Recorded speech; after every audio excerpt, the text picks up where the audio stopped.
ಮೊನ್ನೆ ನಾ ಕಾಡಿಗೆ ಹೋಗಿದ್ರಂತೆ. ಈ ಕಾಡು ಯಾವ ಕಾಡು ಸರ್? ಯಾರು ಹೇಳಿದ್ರು? ನೀವು ಕಾಂಟೆಕ್ಸ್ಟ್ ಅಲ್ಲಿ ಹೇಳ್ಬೇಕು. ನೀವು ಸಡನ್ ಆಗಿ ಕಾಡು ಅಂದ್ರೆ ಗೊತ್ತಾಗಲ್ಲ. ಒಂದ್ 8 ದಿವಸ ಇದ್ ಬಂದ್ರಂತೆ. ನಾನು ನಿಮ್ಗೆ ಫೋನ್ ಮಾಡಿದ್ನಪ್ಪ, ಅವಾಗೆಲ್ಲ ಸ್ವಿಚ್ ಆಫ್ ಬರ್ತಿತ್ತು, ನಾಟ್ ರೀಚಬಲ್ ಬರ್ತಾಯಿತ್ತು. ನೀವು ನಂಗೆ ಬಾಯಿ ಬಿಡಿಸ್ತಾ ಇದೀರಾ, ಕಾಂತಾರದ ಬಗ್ಗೆ ಮಾತಾಡ್ತಾ ಇದೀರಾ. ಕಾಡಲ್ಲ, ಒಂದು ಒಳ್ಳೆ ಮಂಗ್ಳೂರ್ನಲ್ಲಿ ಒಂದು ರಿಷಬ್ ಅವರ ಊರು ಪಕ್ಕ ಇರಂತ ಒಂದು ಒಳ್ಳೆ ಜಾಗಕ್ಕೆ ಅಲ್ಲಿ ಹೋದ್ವಿ. ಅಂದ್ರೆ ಸನ್ನಿವೇಶಗಳ ಬಗ್ಗೆ, ಸಾಂಗ್ ಬಗ್ಗೆ ಎಲ್ಲ ಡಿಸ್ಕಷನ್ ಆಯ್ತು. ಅದ್ರದ್ದು ಕಂಪೋಸಿಂಗ್ ನಡೀತಾ ಇದೆ. ಅಲ್ಲೇ ಕಂಪೋಸ್ ಆಗಿ ಅಲ್ಲೇ ಬಿಟ್ಟು ಬಂದಿದೆ. ಅಲ್ಲೊಂದು ಅದ ಅಡಿಪಾಯ ಹಾಕಿದೆ ಅಲ್ಲಿ ಶೆಟ್ರ್ ಜೊತೆಗೆ. ಇವಾಗ ಬಿಲ್ಡ್ ಮಾಡ್ಬೇಕು ಈಗ ಇಲ್ಲಿ ಒಂದು. ಈಗ ಹೇಳ್ದಲ್ಲ, ಈಗಿನ ಸ್ವಲ್ಪ ಒಂದ್ 10 ಹೆಜ್ಜೆಯಿಂದ ಒಂದ್ ಮಾತು ಹೇಳಿದ್ರಿ. ಅದಾಗಿದ್ ಸರ್, ಅದು ನಾವ್ ಮಾಡಿದ್ವಿ ಅಷ್ಟೇ, ಗೊತ್ತಿಲ್ಲ ನಮ್ಗೆ ಅದ್ ಹೆಂಗಾಯ್ತು ಅಂತ. ಕಾಂತಾರ ಅನ್ನೋ ಸಿನಿಮಾದ ಹಾಡುಗಳು ಇವತ್ತಿಗೂ ರಾರಾಜಿಸಿದೇವ್ ಸರ್. ಮ್ಯೂಸಿಕ್ ಫೀಲ್ಡ್ ಅಲ್ಲಿ ಸೂಪರ್ ಆಗಿ ಎಲ್ಲಾ ಕಡೆ ದಿನಕ್ಕೊಂದ್ಸಲ ನಮ್ಮ ಹತ್ರ ಬರ್ತದೆ. ಕೇಳ್ತಿದ್ರು ಅದಕ್ಕಾಗ ಎಲ್ಲೋ ಕಡೆ ಬರ್ತಾ ಇರುತ್ತೆ, ಈ ತರ ಎಲ್ಲ ಬರ್ತಾ ಇರುತ್ತೆ. ಈಗ ಇಂಥದ್ದೊಂದು ದೊಡ್ಡ ಹಿಟ್ ಕೊಟ್ಟಂತ ಒಂದು ಬಂಚ್ ಇನ್ನೊಂದು ದೊಡ್ಡ ಫ್ರೂಟ್ ಬಂಚ್ ಕೊಡ್ಬೇಕಲ್ಲ, ಅದ್ ಹೆಂಗೆ? ಜವಾಬ್ದಾರಿ ಹೆಂಗ್ ಅನ್ಸುತ್ತೆ ನಿಮ್ಗೆ ಅದೆಲ್ಲ? ಅದೇ ಸರ್, ನಾವು ಯೋಚನೆ ಮಾಡಕ್ಕೆ ಹೋಗ್ಬಾರ್ದು ಸರ್. ನಾನು ಯಾವುದೇ ವಿಚಾರ ಆಗ್ಲಿ ನಾನು ಯೋಚನೆ ಮಾಡೋದೇ ಇಲ್ಲ. ಅದಾಗ್ಬೇಕು ಅಂದ್ರೆ ಅದಾಗ್ಬೇಕು ಅನ್ನೋ ಒಂದು ಇಂಟೆನ್ಷನ್ ಮನ್ಸಲ್ಲಿ ಇರುತ್ತೆ. ನಾನು ಡೈಲಿ ಬೆಳಿಗ್ಗೆ ಎದ್ದು ಡೈಲಿ ಏನ್ ಕುತ್ಕೊಂಡು ನಾನು ಕೆಲಸ ಮಾಡ್ಬೇಕು, ಅದ್ ನಾನು ಮಾಡ್ತಾ ಇರ್ತೀನಿ. ಅದಾಗೋ ಕೆಲಸ ಅದಾಗ್ತಾ ಇರುತ್ತೆ ಸರ್.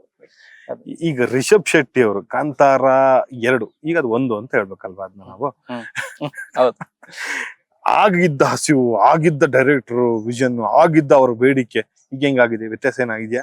ಹೌದು, ಅಷ್ಟೇ ಹುಂಬುತನ, ಅಷ್ಟೇ ಫಾಸ್ಟ್ ಫಾಸ್ಟ್ ಫಾಸ್ಟ್ ಫಾಸ್ಟ್ ಅಂತಾರೆ ಅವರು. ನನಗೆ ಅವರ ಹುಂಬುತನದ ಮೇಲೆ ನನಗೆ ತುಂಬಾ ನಂಬಿಕೆ. ಅವ್ರು ಯಾಕಂದ್ರೆ ಸ್ಲೋ ಆಗುವಂತ ಮನುಷ್ಯನೇ ಅಲ್ಲ ರಿಷಬ್ ಶೆಟ್ಟಿ ಅವರು. ಅವ್ರ ಏನಂದ್ರೆ ಅಜನ ಸಿಚುಯೇಷನ್ ಹೇಳ್ಬಿಟ್ಟು 5 ನಿಮಿಷದಲ್ಲಿ ರೆಡಿನಾ ಅಂತಾರೆ ಅವ್ರು. ಏನ್ ಬೇಕು ಶೆಟ್ಟಿ ಅಂದ್ರೆ ನನಗೆ ಒಂದು ಹಿಟ್ ಸಾಂಗ್ ಬೇಕಾ ಜನ ಅಂತ. ಸೊ ಆತರ. ಸೊ ಅವ್ರು ಇನ್ನೂ ಡಬಲ್ ಸ್ಪೀಡ್ ಆಗಿದ್ದಾರೆ ಅಂತಾನೆ ಹೇಳ್ಬೋದು. ಅವ್ರ ವೇಗ, ಈ ರೆಸ್ಪಾನ್ಸಿಬಿಲಿಟಿ ಹಿಡ್ಕೊಂಡು ಕಾಂತಾರ ಅನ್ನೋ ಒಂದು ದೊಡ್ಡ ಹಿಟ್ ನ ತೋಳ್ ಮೇಲೆ ಹಿಡ್ಕೊಂಡು ಅದ್ರದ್ದು ಸೀಕ್ವೆಲ್ ಯಾವ್ದು ಮಾಡ್ತಾರೋ ಅದ್ರನ್ನ ಇನ್ ಮಾಡ್ಬೇಕು ಅಂತ ಹೇಳಿದ್ರೆ ಅದಕ್ಕೆ ಸಖತ್ ಮೆಂಟಲಿ ಸ್ಟ್ರಾಂಗ್. ನಮ್ಮ ಎಲ್ಲಾರ್ಗಿಂತ ಸ್ಟ್ರಾಂಗ್ ಅವರು. ಸೊ ಅವ್ರು he will do it, he knows. ಯಾಕಂದ್ರೆ ಅವ್ರ ಬಗ್ಗೆ ಎಲ್ಲಾನು ಗೊತ್ತು. ಅವ್ರ ಯಾ ಲೆವೆಲ್ ಇಂದ ಯಾವ ಲೆವೆಲ್ಗೆ ಬಂದಿದ್ದಾರೆ ಅವರು ಅಂತ. ಸೊ ಅವರಿಗೆ ಇದು ನೋಡಿದಾರೆ, ಅದು ನೋಡಿದ್ದಾರೆ. ಸೊ ಅವ್ರು ಡೆಫಿನೆಟ್ ಆಗಿ ನೀಟಾಗಿ ಅದನ್ನ ಮ್ಯಾನೇಜ್ ಮಾಡ್ಕೊಂಡು, ಅವ್ರಿಗೆ ಗೊತ್ತಿದೆ ನಾವೆಲ್ಲರಿಗಿಂತ ಚೆನ್ನಾಗಿ ಆಕ್ಚುಲಿ ಅವ್ರಿಗೆ ಗೊತ್ತಿದೆ. ದೈವ ಮಾಡಿಸ್ಕೊಳತ್ತೆ.